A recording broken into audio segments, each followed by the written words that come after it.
আজকে মাছদিয়া দোলা ভবনে এক অন্নপ্রাশনের অনুষ্ঠানে রান্না করতে এসেছি।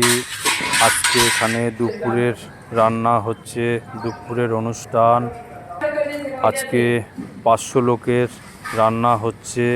আজকে রান্না আছে মটরশুঁটির কচুরি, চানা মশলা, সাদা ভাত, মাছের মাথার ডাল, বেগুনি, দই কাতলা, ফ্রায়েড রাইস, মটন কষা, আমের চাটনি, পাঁপড়। এই হচ্ছে আজকে রান্না।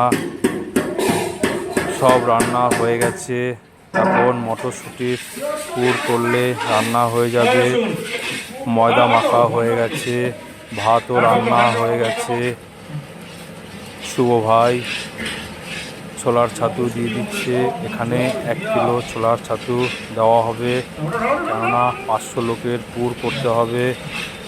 15 কিলো ময়দা মাখা হয়ে গেছে। খাবার ছোটা দিয়ে দিচ্ছি। এবার খেয়ে দেখছি কি লাগবে।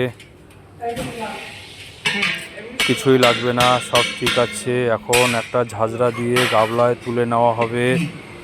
মটরশুঁটির পুর রান্না কমপ্লিট হয়ে গেছে। এখানে 500 লোকের মটরশুঁটির পুর তৈরি করা হয়েছে। এখন ময়দায়